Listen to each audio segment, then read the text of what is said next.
I'm Park Howell, and welcome to the Business of Story, where I consult, teach, coach, and speak on the applied science and bewitchery of brand and business storytelling, so that you can clarify your story to amplify your impact and simplify your life.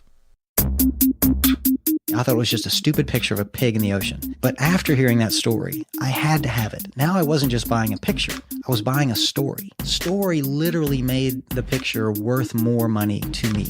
That's what businesses are about. People buy brands. People buy stories much more than anything else. I work with a lot of big enterprise companies, but let's just say I always tell folks, drop the PowerPoint, close your laptops, start with your story. If you want people to get engaged and you want people to act, you have to tell them an emotionally powerful story. That's with great characters, it's with uncertain outcomes, and it's with high stakes and drama. All business strategy is a story.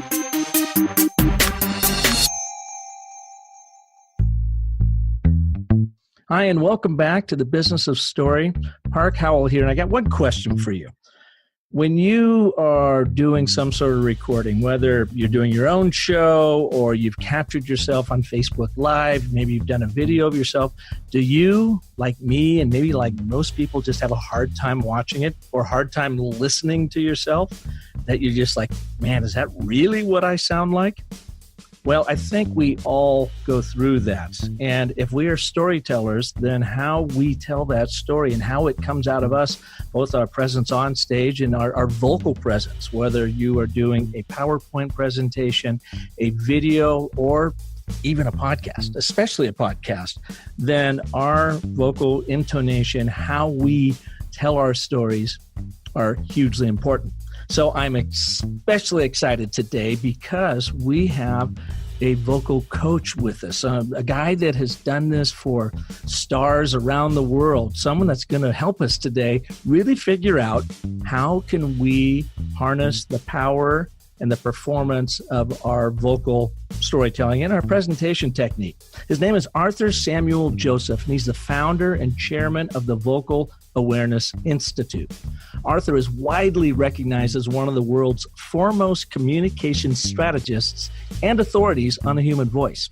His voice and leadership training program, Vocal Awareness, teaches communication mastery through a disciplined regimen of specific techniques designed to cultivate an embodied and enhanced leadership presence and a personal presence.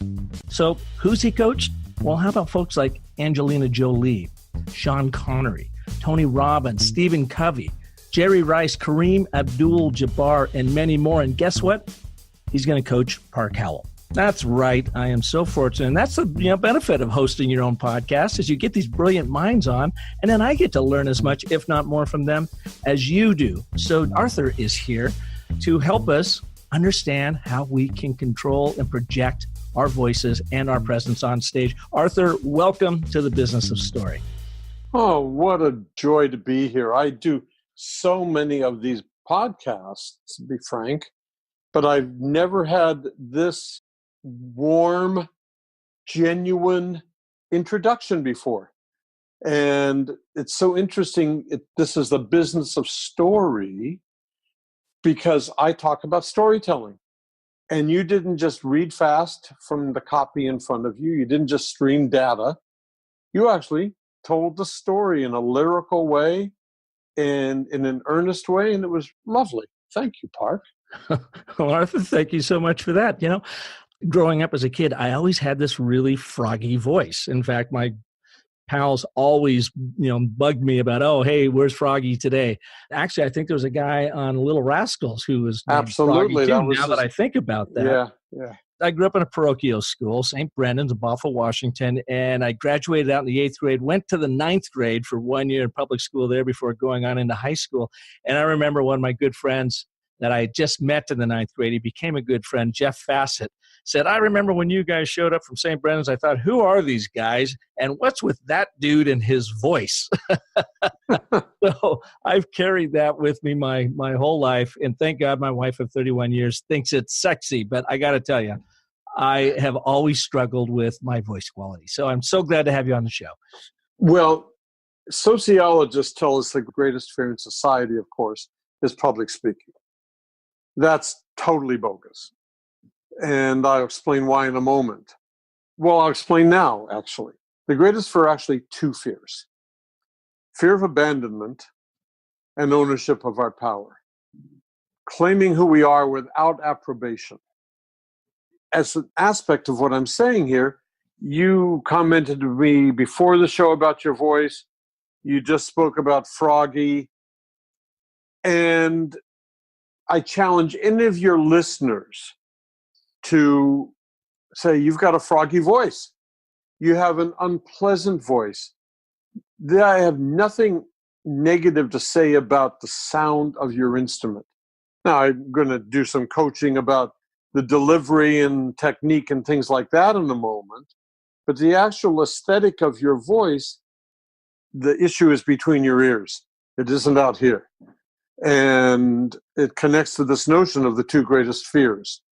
If you were to cup your hands around your ears right now, Park, just forming sort of a cone behind each ear, and say the phrase, when I speak, I need to be aware. Would you do that, please? You bet. I got to take my headphones off. So here we go. Got my hands cupped behind my ears, which sounds completely different now that my headphones are off. When I speak, I need to be aware. Now, is there anything froggy in that voice? No, I don't think so. Is there anything said that. unpleasant in that voice? Well, I hope not. Right. Yeah. So now let me enhance it a little more. Can we keep the headphones off for another moment? Sure. Okay, I want you can put the hands down for a moment, and I want you to embody a man of stature. You seem like a man with true character, a man with principles and values. So I want you to pull a thread slowly and gracefully from 3 inches below your navel. That's where core begins. Da Vinci's Vitruvian Man comes to mind. And you slowly and gracefully pull it up through the body, right up through the top of the head, right up through the middle of the head, taller, taller, taller.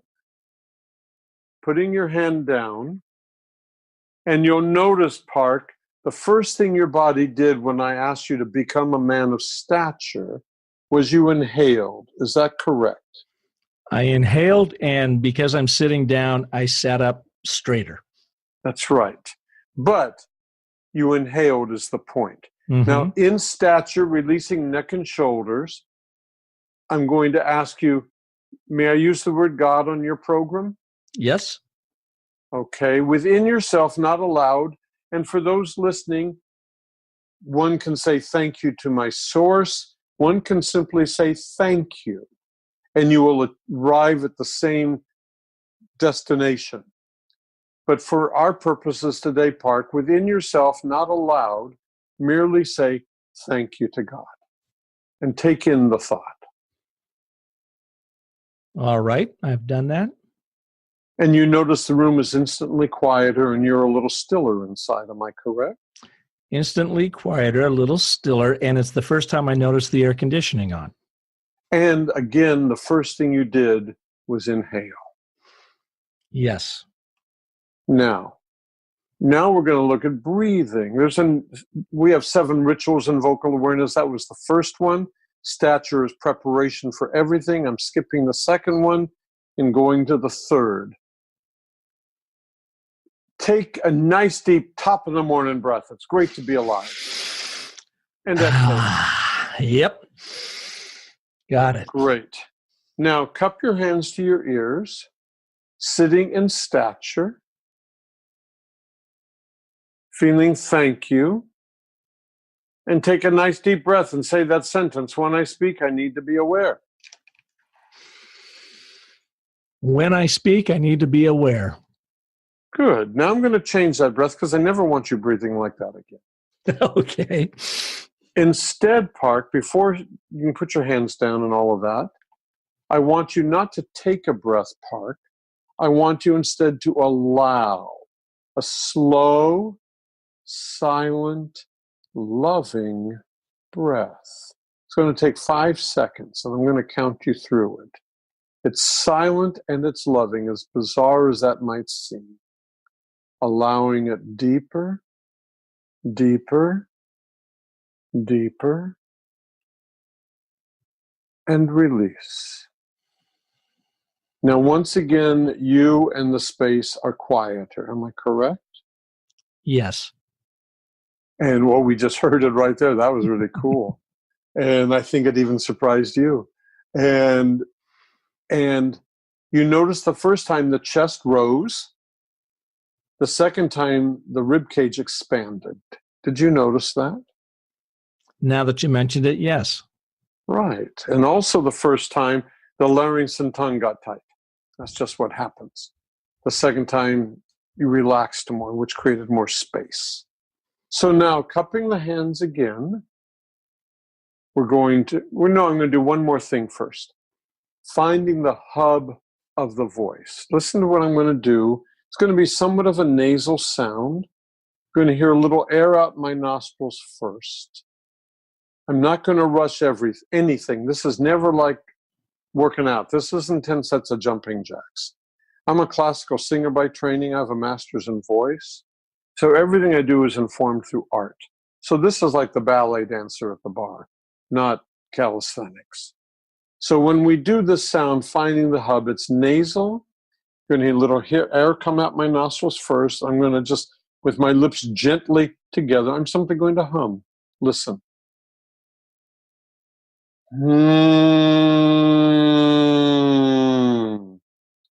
And where that pitch ends up, I'm going to ask you to begin speaking.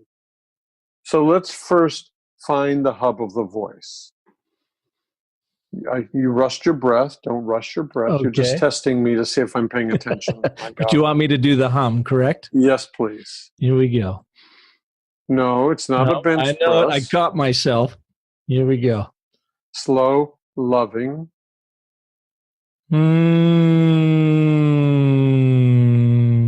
Now that's very nice, Park. I want it, however, a little bit more nasal. So I want you to put your fingernail, not your finger, your fingernail on the very edge of your top lip. And it's going to sound more like this. It'll actually make your lips and face tickle a little bit when you do it correctly, but with no rushing, no tension at all. In 3, loving breath. 2.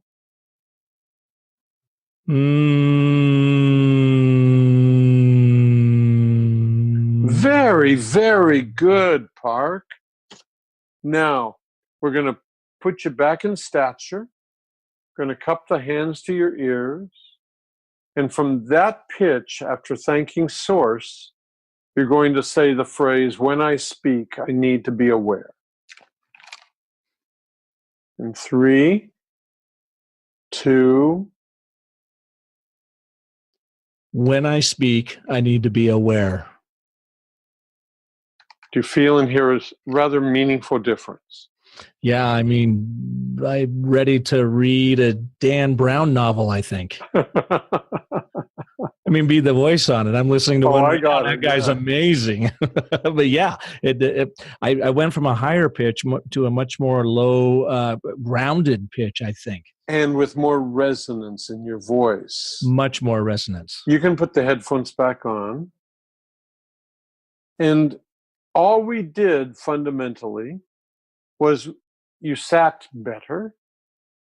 You relaxed your breathing. We took tension out of your tongue and jaw so that you used pressure flow, core. We warmed up for a moment, and we heard a more effective you.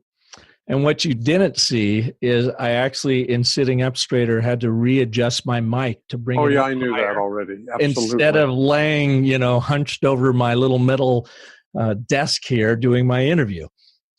And so we live in a society where perception is reality. In vocal awareness, I want us to be in charge not just of the message, but the messenger. It's not simply what we say, Park, it's how we say it. And an opinion is created in 3 seconds. There is no warm-up time. In your introduction that you were reading, you did a really lovely job, but nobody thinks about the kinds of things that I think about, obviously.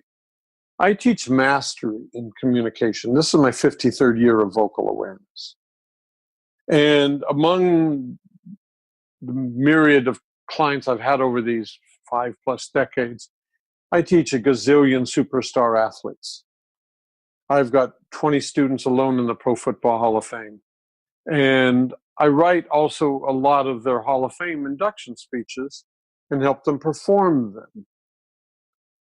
And a theme in many of the speeches I write is a concept: a champion does it differently. I say to every athlete in the first lesson, you bring the talent or gift to your sport, but someone teaches you every single thing you do. Everything. How to dribble, how to run, how to catch, where to look. But us mere mortals out here, who teaches us to be ourselves while others watch? I teach in this work, Park, that we are not our behavior. That may be how we behave, but is that who we are?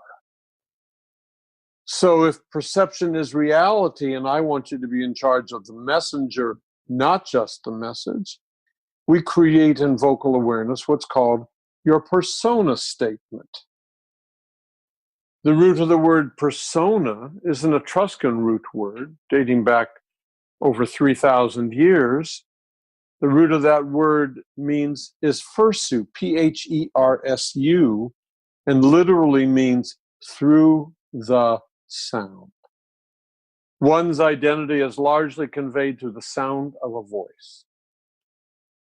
And I'm speaking to you in whatever way I'm speaking, in my old person's voice, doing what I do day in, day out for over 5 decades, and this is me. But let me shift a couple of things and show you a different version. So if I say to you, Park, it's really a pleasure being on your show today, thank you so very much, versus, Park, it's really a pleasure being on your show today, thank you very much. The first one is bogus, but we don't know why. We don't recognize that the pitch is too high and I'm too fast.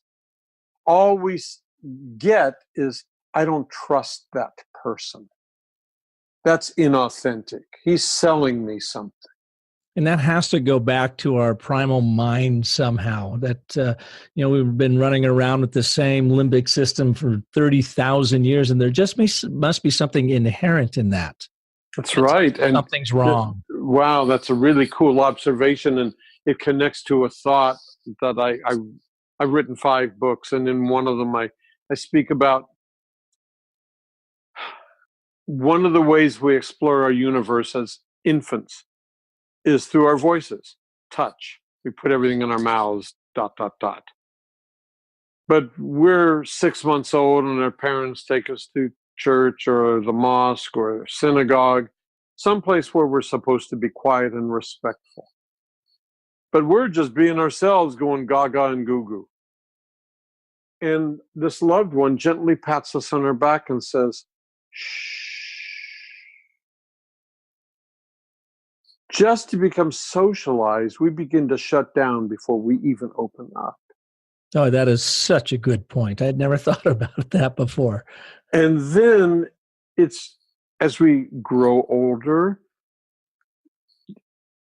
sometimes really traumatic things happen. We know that 1 out of 4 of us come from abusive backgrounds, and children taunt, and parents shout, and teachers intimidate, whatever it is, so that we become adults and we think we've chosen to communicate as we do, whether in our body language or the sounds of our voices, when in point of fact, we actually abdicated before we started. So in vocal awareness, that conscious loving breath is literally the breath of a newborn.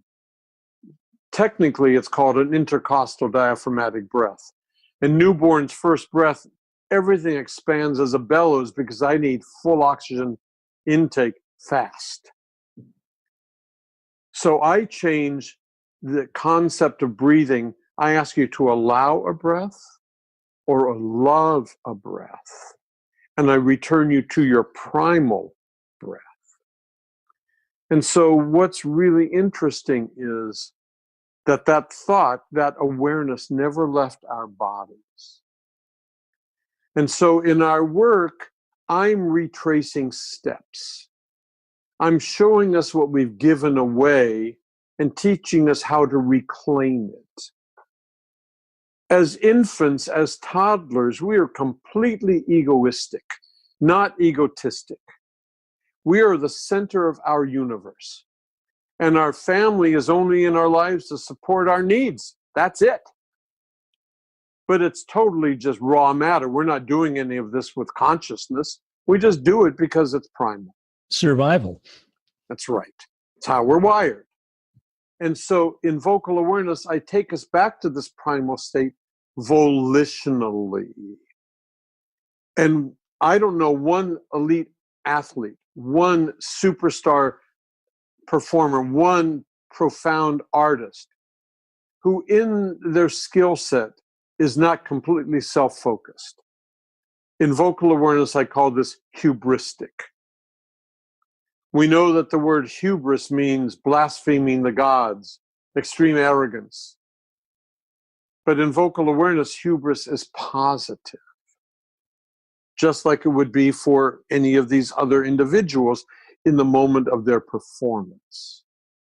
But us mere mortals out here, we've been getting mixed messages our whole lives. Oh, don't act like that. What will people think? Oh, you shouldn't say that. You sound arrogant. So if I say to you, Park, vocal awareness is extraordinary work, Park. It can help you change your life in moments. Now, that's arrogant and ridiculous. But if I say in return, Park, vocal awareness is extraordinary work. It can help you change your life in moments. That's not arrogant. That's my truth. Mm-hmm. And so when I say the greatest fear are two fears, abandonment and claiming, you better understand what I am speaking about. We've given it away our whole lives. And nobody can take it. We hand it on a silver platter. So my vision literally is to change the world through voice. Voice is power. Well, let me ask you, as some non-mere mortals that you've worked with, Angelina Jolie, I mentioned at the top of the show, Sean Connery, Tony Robbins. So here you've got three superstars in their own right, three people that present and project completely differently than one another. But what do they have in common that we have in common with them that we can pull out and have that same kind of presence? Vocal awareness. I'm being pejorative, but one of my dear friends and longtime student was an EVP at a global company for 21 years until a year and a half ago when he left to start his own consultancy. And he loves basketball. And so for my 70th birthday a couple of years ago, he gave me a book called The Audacity of Hoop. And the cover photo is President Obama in his coat and tie in the Oval Office holding a basketball behind his back. And the book is his presidency and his life through the prism of 3-on-3 pickup basketball. And I asked a couple of NBA clients about playing 3-on-3 pickup basketball. And they say, you're playing full court 3-on-3. That's intense. That's serious. And so in John's note to me, he said, thank you for introducing me to the audacity of voice. And in response, I said, to be audacious, we first have to believe in our own possibility. So now I will marry my answer to your question in three ways. the concept that a champion does it differently is not a sports-centric term. For the root of the word champion literally means, Park, dazzlingly skilled in any field. And the word audacious means bold, courageous, intrepid. So these individuals are so single-minded in their focus, in their commitment to their vision, that nothing else matters. In my back many years ago when I was teaching Tony, I would disagree with a basic premise of his all the time, and I would say, Tony, you can't empower people. That's arrogant. But we can help them empower themselves. That's this work. Another key attribute that these and many others have that succeed at the highest levels is something in vocal awareness I term surrender. That word literally means to yield or to give back. It is to be in service. An athlete will throw themselves under a bus for their sport. Superstars will do whatever it takes to accomplish their goals. And this level of discipline, of dedication, of commitment is to the work, to the vision, not to the ego. It's to the drive to succeed. So is it fair to say that a lot of us don't think about our voice? We think about everything else and the intellect we bring to something, the practice we bring to something, and we don't take the time to surrender ourselves to really understanding how to use our voice as an instrument? We don't have a clue. Mm-hmm. Because no one's ever taught us. I mean, where do you find this? You don't really even have anyone suggesting it. Yeah. I teach leadership globally, among other things. And I have an acrostic on leadership in my latest book.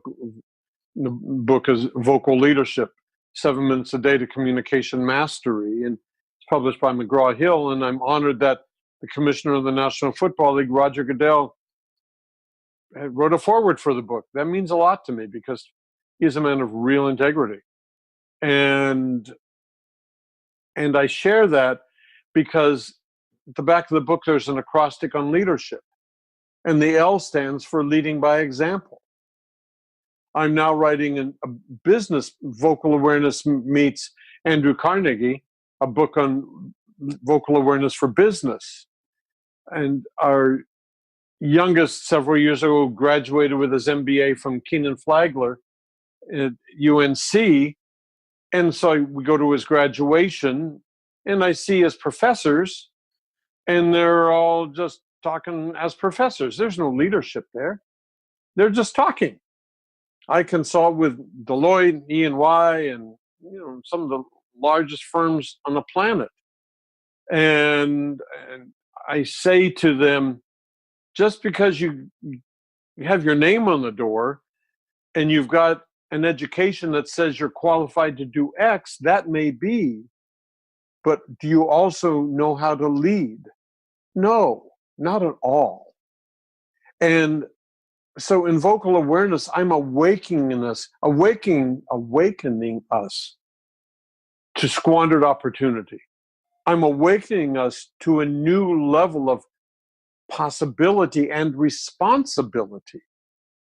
Years ago, when the former chairman of GE wrote a book on leadership, this goes back a generation ago, forget his name all of a sudden, but we all know who he is. And it was touted as the great leadership guru. But meanwhile, he abused his team. Veins would pop out on his neck. He would debase people. That's not leadership. And so in this book, one of the I in part stands for integrity. The R in part stands in the word leadership for respect and respectful. We're living in really, really challenging times. Yeah, to say the least. And our language is being debased. And leadership is being debased. This is not a political stump speech on my part.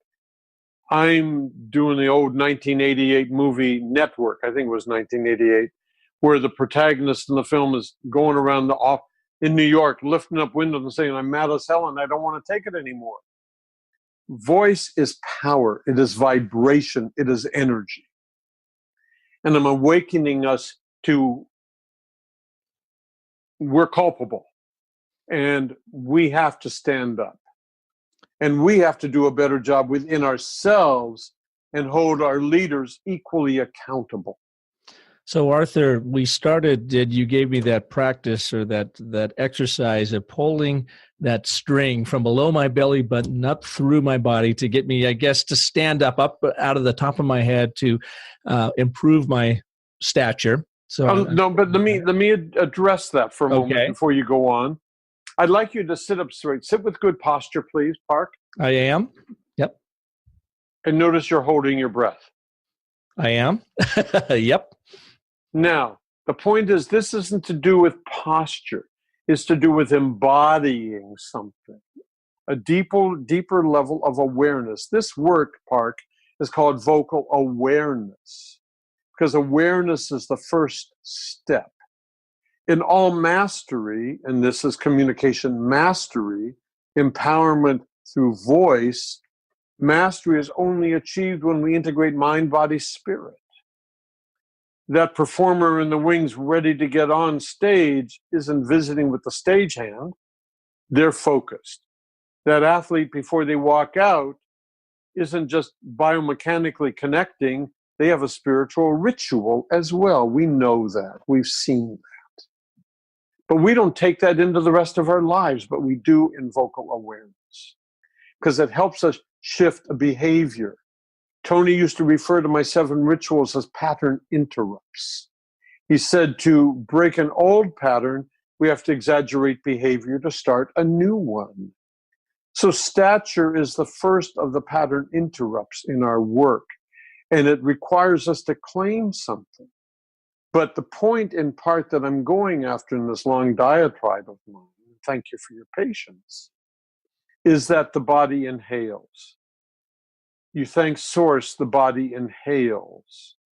It's the body's way of saying, thank you for giving me permission to be me. I breathe in acknowledgement. And in Latin, if you remember your catechism from grade school, the root of the word spirit, spiritus, simply means to breathe. I don't want to motivate your listeners. I want to inspire them. I want to breathe into them.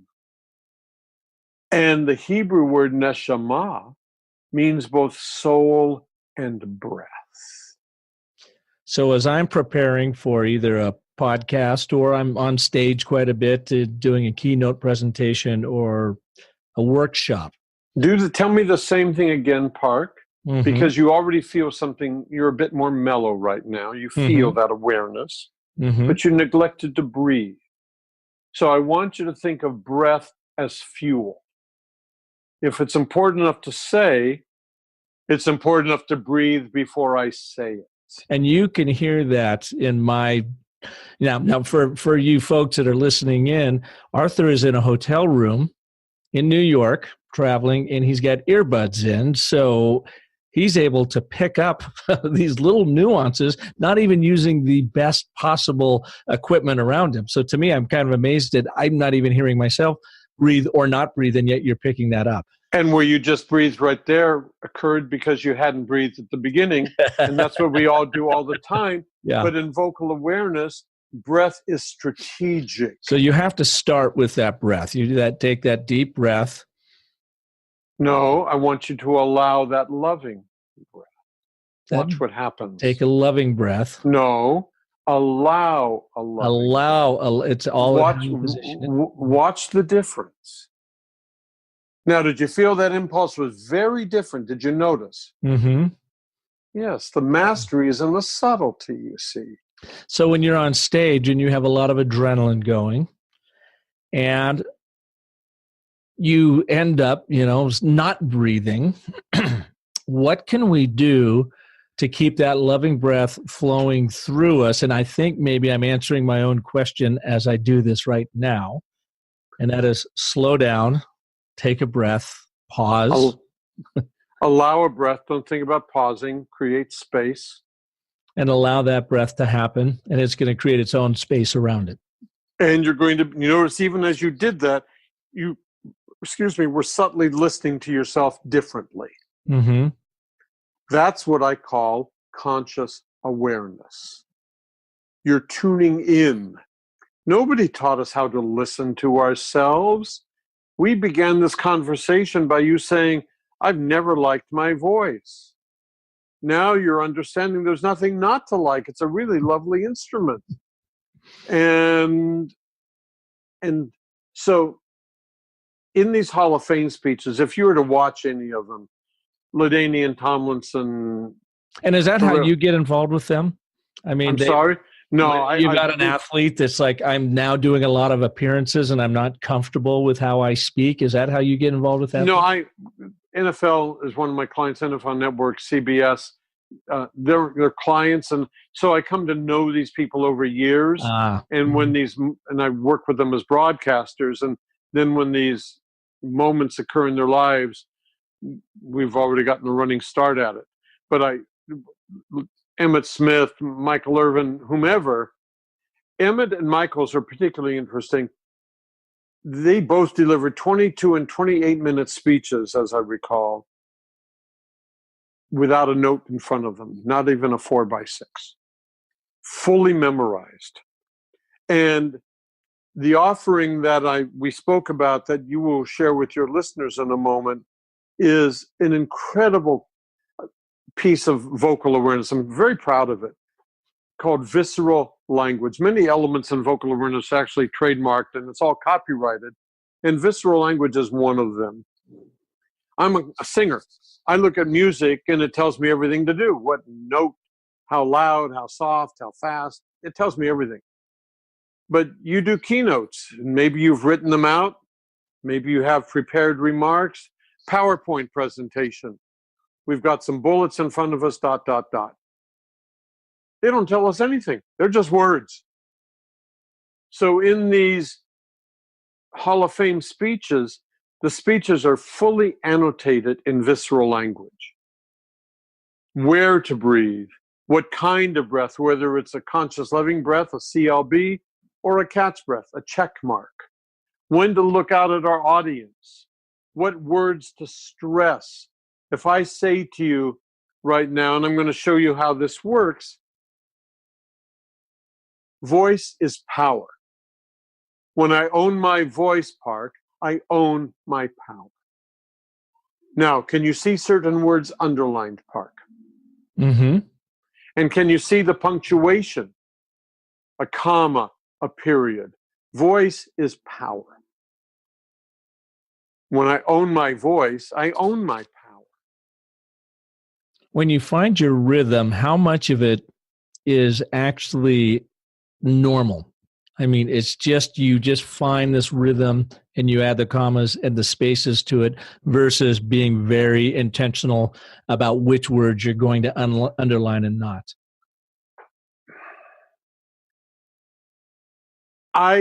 We're storytellers. And when your children were small, you didn't, I will come back to that, and then I'll answer your question. I want to finish the visceral language first, this aspect of it anyway. So these Hall of Fame speeches are fully annotated, all 15, 18 pages of them. And Emmett and Michael even had the annotation memorized. But the other people, Marshall and Warren and others, it's annotated in the prompter.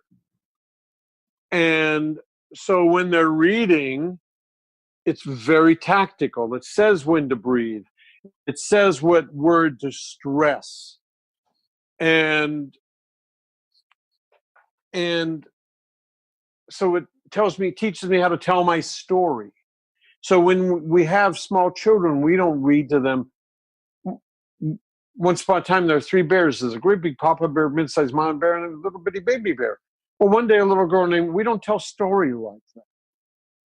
We tell story imagematically. We tell story with something in vocal awareness that are called transitions. Transitions are what I call the connective tissue of storytelling. They alert the unconscious mind of the listener, pay attention, new information. It's connected to another technique in the work called subliminal persuasion, because our listeners are only going to get about 8% of what we're telling them from the words themselves. The other 90+% is conveyed through the sound of the voice and body language. So I put transitions in everywhere. Tempo changes, dynamics, space, something alerts the unconscious mind. Once upon a time, there were 3 bears. Transition. Great big papa bear transition. A mid-sized mama bear transition. And a little bitty baby bear transition. Well, one day a little girl named Goldilocks, and that's how we've told stories.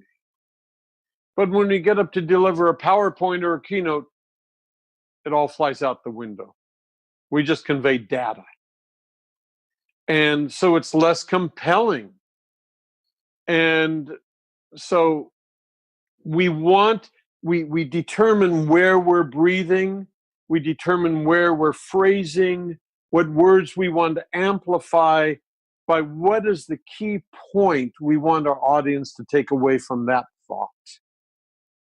Years ago, with one of my executives, he'd never written out, he'd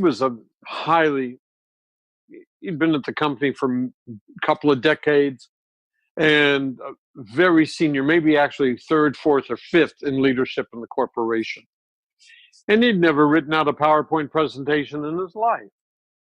So I come barging in, he's in his early 50s at the time.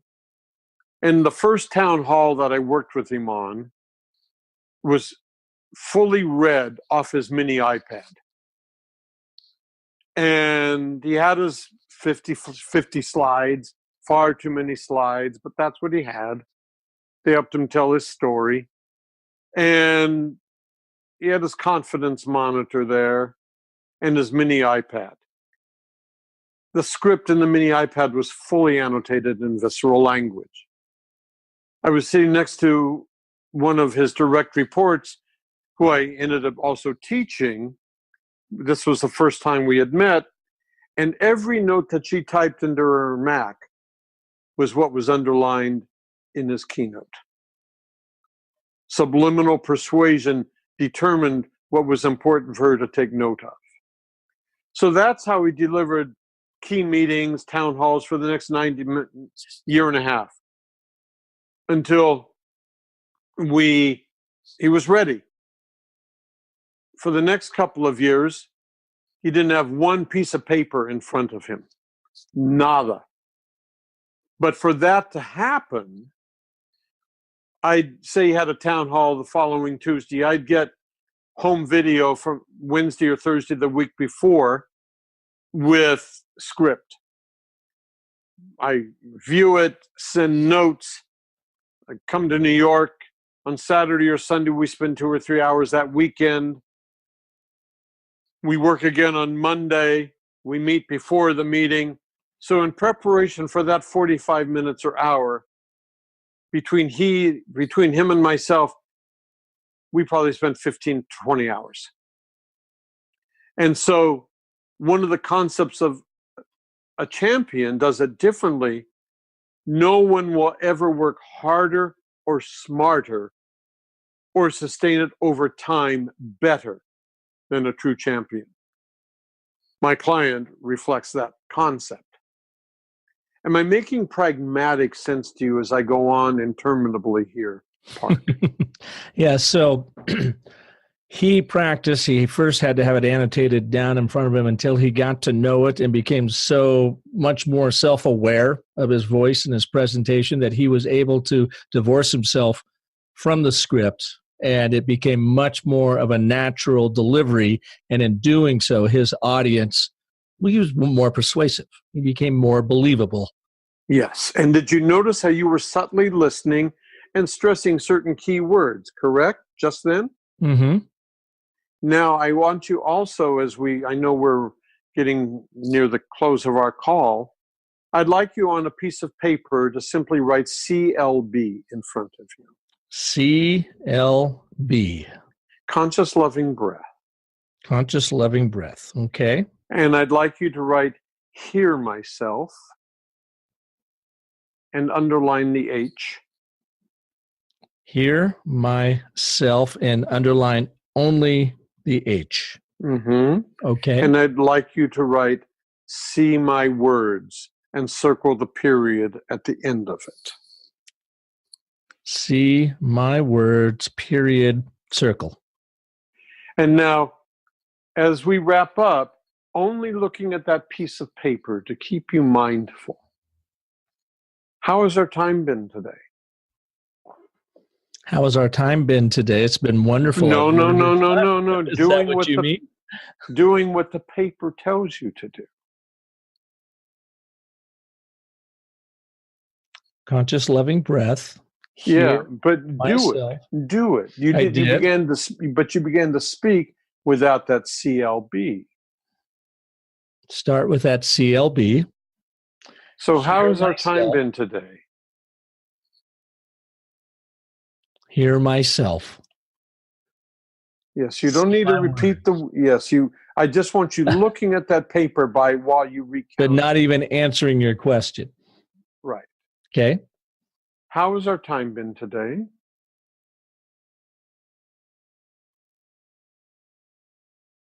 And now answer my question. How has our time been today? It has been marvelous and enlightening. And what are you noticing right now? A more calmness in my delivery, and I'm still working through getting that CLB to work for me. Oh, gee, you mean it's going to take you longer than 2 minutes to learn? But do you notice the awareness that just entered your mind? Yes, and the thing about the CLB is it requires you to take a pause before you share your thoughts. Which is not bad either, right?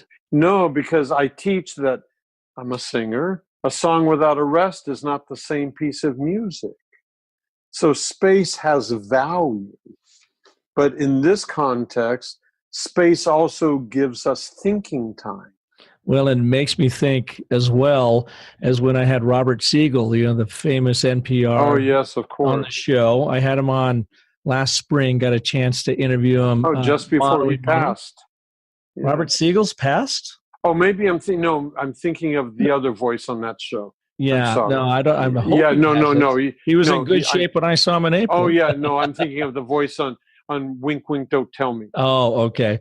Well, anyways, Robert said, in storytelling, especially on the radio, one of the most important tools you can possibly have is silence. And wonderful. We are so busy racing through and trying to get our thoughts in that we skip right over top of that silence, and it just becomes a cacophony of communication. What a wonderful, I've never heard that. And I really, you're such a thoughtful man and such a wonderful host. Oh, well, thank you. I get a chance to talk to really amazing people like yourself, and I've learned so much, but now I'm totally self-conscious as I'm speaking No. to get my breathing down correct. No, but your audience will feel like that. Mm-hmm. But I want you instead to flip it around, and I don't want anyone to be self-conscious, but I do want everyone to be conscious of self with a capital S. Now, you are teaching this through this new program online called Visceral Language. And my audience here, you can get $100 off, half price for this course if you have promo code 100 off VP. We will have that in our show notes as well. And I guess we send them to vocalawareness.com to download that? Yes. So what is in the program? What do people get? And I mean, for $100, that's unbelievable investment. I mean, very, very inexpensive for what you're going to get. And most likely for many of your listeners, tax deductible because it's a business expense. Absolutely. Absolutely. And so tell us about it. They get me teaching the work, just like I've been teaching you. And it's a video program. And I teach you how to do visceral language. And the prototype I use is one of the speeches I wrote for Emmett Smith. And I show you how to annotate. I show you how to breathe. I teach you how to tell story. And give you structural techniques, not to make you into someone you're not, but to help bring out what's possible. And just to get you more conscious, all of us more conscious about our voice and how we present it. Yes, I'd like to end, if I may, with a metaphor from the closing pages of this latest book, where when we drop a rock in the water, it doesn't simply sink to the bottom. Rather, it sends concentric rings across the surface of the pond, touching everything it comes in contact with. It's vibration, it's energy. A number of years ago, I had the privilege of meeting one of the world's most profound men. He's since passed away, a renowned rabbi by the name of Zalman Schachter. One of his closest friends, for example, was the Dalai Lama. These were the circles he lived in. And I was at his home for dinner one night, and there were only 4 of us for dinner: the rabbi, his wife, his mother-in-law, and me. But before dinner, he took me into his study to study me. And I said, "Rabbi, this is inappropriate. I'm here to sit at your feet." He said, "I know of your work, and I'm studying your vibration." He went on to say that evil is so entrenched in the universe, it can't be confronted head on, but only in the vibratory plane. Voice is vibration. My commitment in changing the world to voice is to create alignment for each of us, sovereignty for each of us. Many, many years ago, I met Maharishi Mahesh Yogi, who created transcendental meditation. And his vision was to have 1 billion meditators on the planet to shift the vibration. I want to have 1 billion people doing vocal awareness for the very same reason. Well, hopefully I can deliver you another 10,000 listeners today on this show to help you get to that point. Well, it's been such a privilege to be with you. Really a privilege. Arthur Samuel Joseph, thank you so much for being here and taking the time out of your busy schedule to be on the Business of Story. And folks, again, if you want to get his training, it's Visceral Language. You're going to find it at vocalawareness.com. Put in the promo code 100 OFF. That's 100 OFF VP. We'll also have this in the show notes. Thank you, Joseph. Arthur. You're welcome, Howell. You have 3 first names. I'm surprised I wasn't calling you Sam half the time. Thank you, Park. God bless. Thank you, and thank you all for listening to this edition of the Business of Story. If I may be of service to you and help you clarify your story to amplify your impact and simplify your life, you know where to find me, businessofstory.com. And until next Monday, when we have another amazing story artist on like Arthur, remember that the most potent story you will ever tell is the story you tell yourself. So make it a great one. Thanks for listening. How lovely. How very lovely. Say that is the story you tell yourself. Say it again. The most potent story you will ever tell is the story you tell yourself. So make it a now, great in your one. mind's eye, see the word self begin with a capital S and underline that word. Okay. And say it one more time.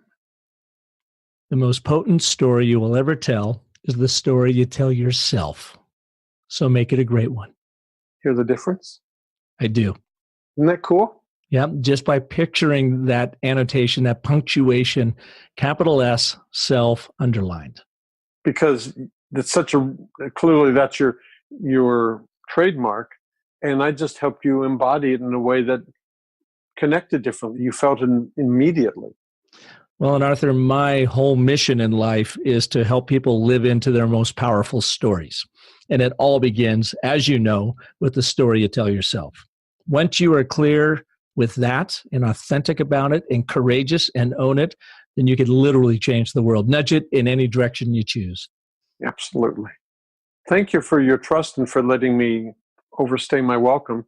And no, and you just, thank you. I kept the recording going so the rest of the world could hear how you coached me on that. Thank cool. you. And folks, I just want to remind you, if you feel like this show is not only beneficial to you or to friends or colleagues, and you like what Arthur had to say and you think they would benefit from it too, be sure to share it with your world. Thank you.